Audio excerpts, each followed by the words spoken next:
Hello students, welcome to my YouTube channel Shreyas classes. Business में एक chapter हम कर रहे हैं। चैप्टर का नाम है डायरेक्टिंग। डायरेक्टिंग का second element that is motivation हमने स्टार्ट किया हुआ था।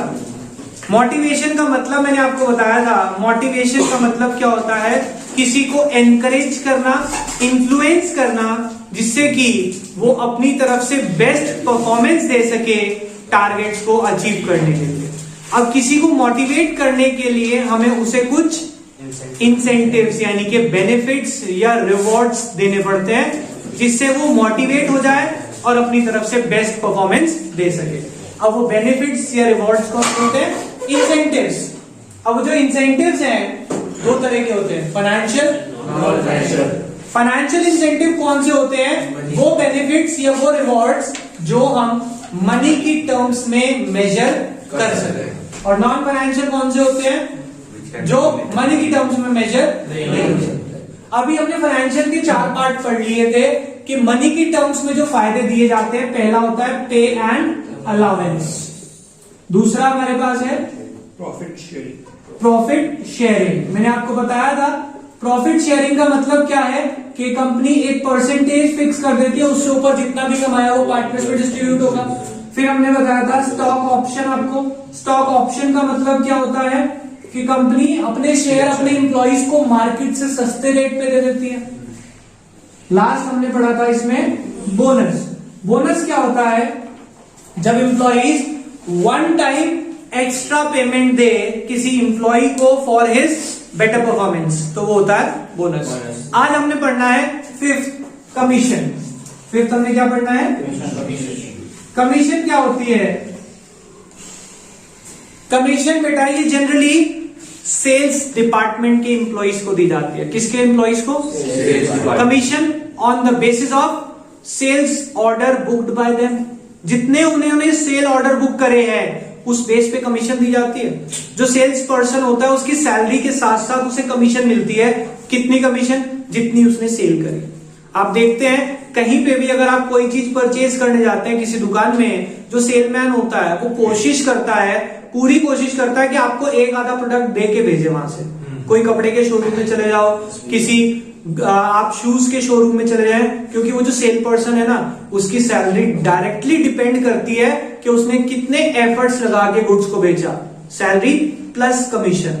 कहते हैं जितने की सेल करेगा ना उस पे 5% या 2% कमीशन दे देंगे।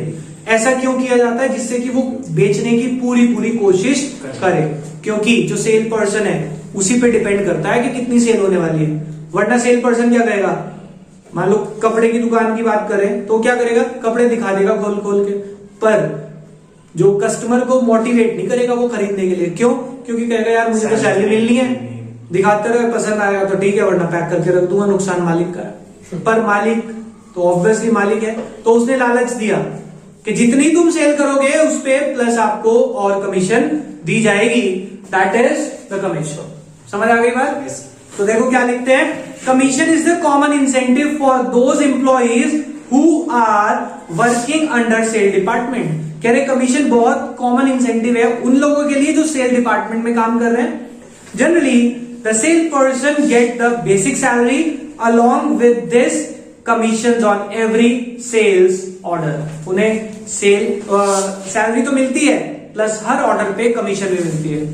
The income of a sale person is directly link with the efforts put in by them. जितने एफर्ट्स लगाएंगे वो उसकी सैलरी में जुड़ते चले जाते हैं। Next, suggestion system. बेटा सजेशन सिस्टम का मतलब क्या है कि हम एम्प्लॉइज को फायदा देते हैं। किस चीज का फायदा देते हैं? कि अगर किसी एम्प्लॉय ने ऑर्गेनाइजेशन को सजेशन दिया और उस सजेशन से ऑर्गेनाइजेशन को कोई फायदा हो रहा है, तो उस सजेशन के लिए हम बेनिफिट देते हैं। किसको? उस एम्प्लॉय को जिसने वो वैल्यूएबल सजेशन दिया था। समझ आ गई बात? पढ़ते हैं, देखो क्या लिखा है। Under suggestion system employees are given reward if the organisation gains with the suggestion offered by the employee. कह रहे अगर ऑर्गेनाइजेशन को फायदा हो रहा है एम्प्लॉइज के सजेशन से, तो वो उसको रिवॉर्ड देते हैं। For example, if an employee suggest a cost saving technique of production. कह रहे किसी एम्प्लॉय ने आपको एक ऐसी टेक्निक बताई जिससे आप कॉस्ट कम कर सकते हैं, and organisation is able to reduce the cost, और ऑर्गेनाइजेशन को सच में उससे कॉस्ट कम हो गई, then extra payment is given to employee for giving that suggestion. उस सजेशन के लिए ऑर्गेनाइजेशन ने उसको रिवॉर्ड दे दिया। Is it okay? Next point, productivity linked wage system. ये क्या है प्रोडक्टिविटी लिंक्ड वेज सिस्टम? इससे पहले मैंने एक अभी आपको पढ़ाया सजेशन सिस्टम, और अब हम कौन सा पढ़ रहे हैं? Productivity linked wage system. ध्यान से सुनेंगे बेटा। इसका मतलब क्या होता है, कुछ लोगों की जो सैलरी है वो किस चीज पे डिपेंड करती है? उनकी वेज, उनकी प्रोडक्टिविटी पे। कि भाई अगर तुम ज्यादा प्रोडक्टिविटी करोगे तो तुम्हारी वेजेस ज्यादा होंगी, कम प्रोडक्टिविटी करोगे कम होंगी। इसका बहुत अच्छा एग्जांपल हम चैप्टर नंबर 2 में पढ़ चुके हैं, डिफरेंशियल पीस वेज सिस्टम। कि अगर हमने टारगेट सेट कर दिया था उसमें 10 यूनिट का, किसी ने 10 या 10 से ज्यादा बनाई 50 पर यूनिट, और अगर 10 से कम बनाई तो 40 पर यूनिट। याद आया? तो वो उनकी वेजेस किस चीज पे डिपेंड करती थी? प्रोडक्टिविटी पे। प्रोडक्टिविटी लिंक वेज सिस्टम, जितनी प्रोडक्टिविटी उतनी वेजेस। पढ़ते हैं, देखो क्या लिखा है, there are certain wage rate plan which offer higher wages for more productivity. कह रहे कुछ वेज रेट ऐसे होते हैं जो हायर वेजेस देंगे, किसके लिए? For more productivity. For example, under differential piece wage system worker are paid higher wages as compare to inefficient worker. To get the higher wages worker perform efficiently, और वो ज्यादा वेजेस लेने के लिए अच्छे से काम करता है। Is it okay? आगे समझ सबको? जी।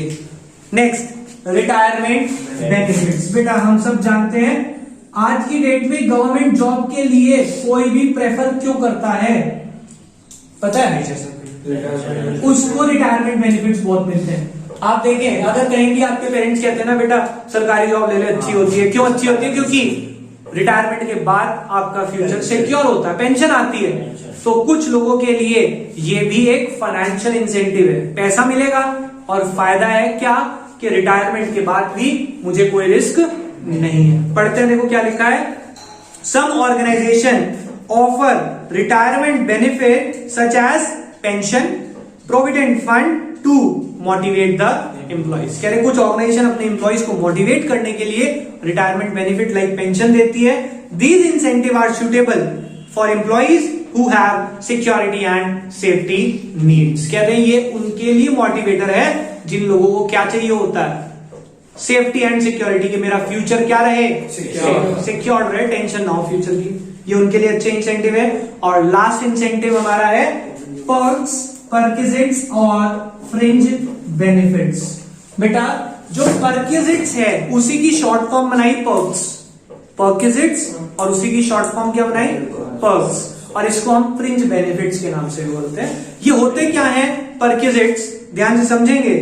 जब किसी एम्प्लॉय को हम सैलरी के अलावा कुछ और बेनिफिट दें, लाइक रहने के लिए घर दे दिया, बच्चों के लिए फ्री एजुकेशन दे दी, या एम्प्लॉइज को मेडिकल ट्रीटमेंट की फैसिलिटी दे दी, इन सबको आप पैसों की टर्म्स में मेजर कर सकते हैं। यस, कि अगर कहीं और पड़ता तो इतनी फीस देनी पड़ती। तो इसीलिए ये भी फाइनेंशियल इंसेंटिव्स का पार्ट है। नाम क्या है? परक्विजिट्स, पर्क्स और फ्रिंज बेनिफिट्स। देखो क्या लिखते हैं, it refers to special benefits such as medical, free education for children, housing facility etcetera. These benefits are over and above the salary. ये सैलरी से अलग दिए जाते हैं। क्लियर हो गई बात? एक बार हम फाइनेंशियल इंसेंटिव को याद करते हैं।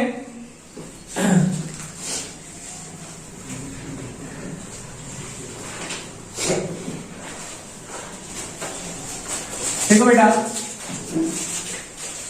इधर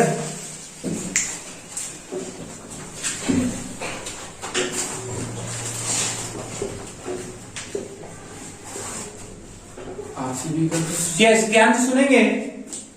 फाइनेंशियल इंसेंटिव यानी कि पैसों की टर्म्स में क्या फायदे होते हैं?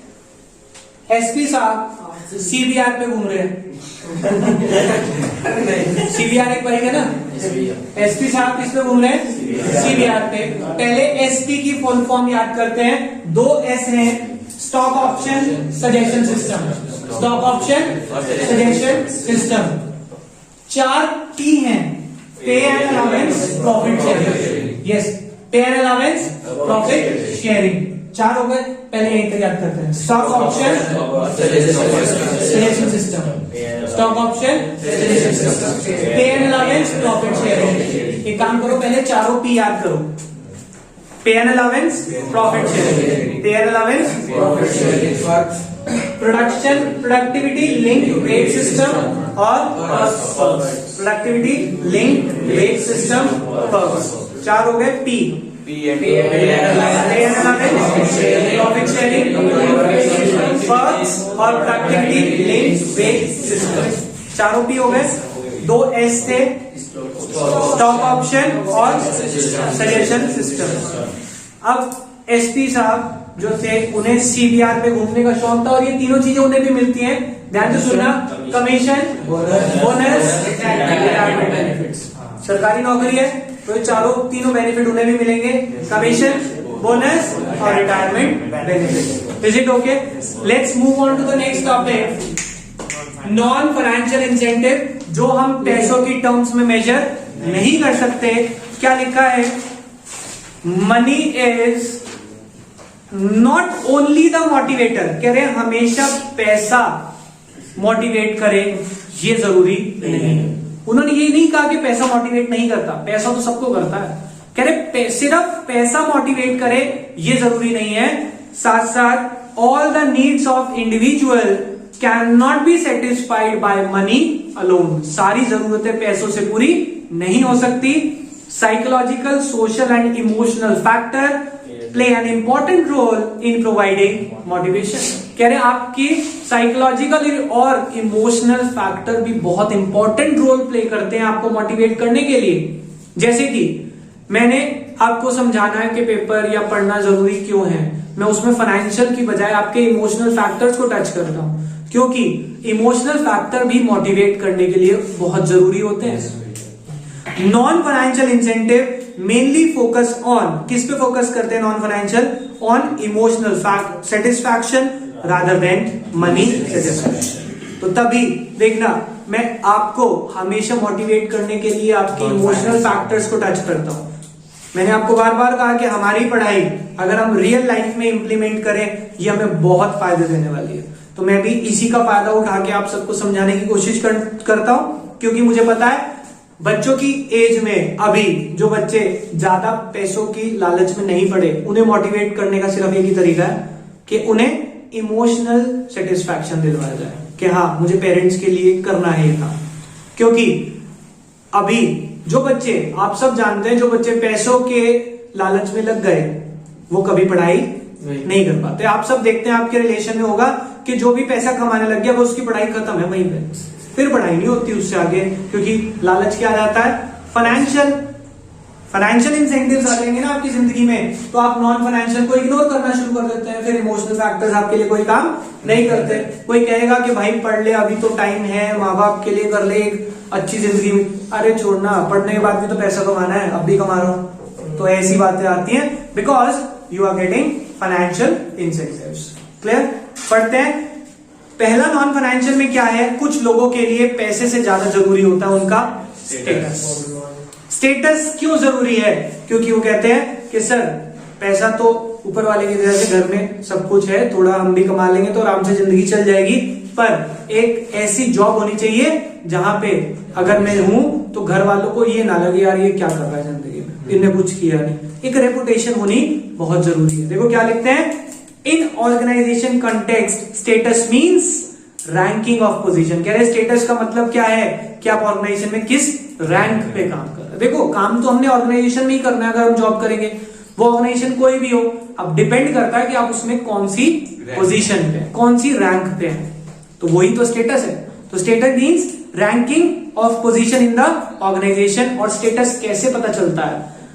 The authority, responsibility, rewards, recognition and prestige indicate the status given to a person. किसी भी पर्सन का स्टेटस क्या है वो पता लगता है कि उसकी कितनी ऑर्गेनाइजेशन में कितनी रिस्पॉन्सिबिलिटीज है, कितनी उसकी अथॉरिटी यानी कि उसकी पावर है, और क्या उसका ऑर्गेनाइजेशन में प्रेस्टीज यानी स्टेटस है।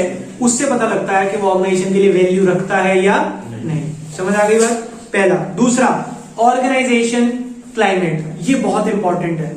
किसी भी इंसान को अगर फाइनेंशियल के अलावा अपना सेटिस्फैक्शन चाहिए होता है तो वो पता क्या कहता है, सर एक अच्छा वर्किंग एनवायरनमेंट होना चाहिए, मतलब वहां बैठ के काम करने का मन करे, ऐसा ना हो कि इधर भी शोर हो रहा है उधर भी शोर हो रहा है, काम हो नहीं पा रहा।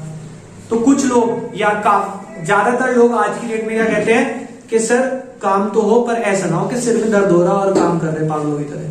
काम तो करना है बट एक अच्छा एनवायरनमेंट। अब वो कहते हैं अच्छा एनवायरनमेंट क्या होता है आपके हिसाब से? अच्छे एनवायरनमेंट का मतलब है कि जो मेरे सीनियर है या जो मैनेजमेंट है वो मेरे साथ एक पॉजिटिव एटीट्यूड यानी अच्छे बिहेवियर से बात करे। ऐसा ना हो सैलरी दे रहे हैं तो नौकरी समझ ले।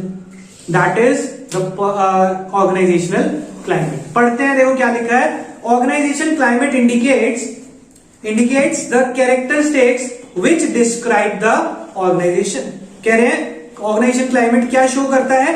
ऐसे फीचर्स जो ऑर्गेनाइजेशन को डिस्क्राइब करे and distinguish one organisation from other. एक को दूसरे से अलग जो करे वो होते हैं उसका climate. It refers to the relationship between superior and subordinate. इसमें क्या पता लगता है? सुपीरियर और सबऑर्डिनेट का relation. A positive approach adopted by manager creates better organization climate। कह रहे अगर वो पॉजिटिव अप्रोच फॉलो कर रहा है तो कैसा क्लाइमेट बनेगा? Better environment. Whereas negative approach may spoil the image. और अगर वो हमारे साथ गलत बिहेवियर कर रहा है तो उससे क्या होगा? ऑर्गेनाइजेशन की इमेज फ्यूचर के लिए खराब होगी। जो भी नए एम्प्लॉयज आएंगे उन्हें पता तो चल जाएगा। क्यों? बाहर सब कहना शुरू कर देंगे भाई वहां पे अच्छा माहौल नहीं है, ये काम मत करना, वहां पे इस तरह से टॉर्चर किया जाता है या ऐसे करते हैं। तो इससे क्या होता है? ऑर्गेनाइजेशन का क्लाइमेट बाहर पता चल जाता है। ठीक है, तो नॉन फाइनेंशियल मैंने आज अभी सिर्फ आपको दो कराए, एक है स्टेटस और दूसरा organisational climate. Is it okay? बाकी करेंगे नेक्स्ट क्लास में। अभी के लिए बाय बाय।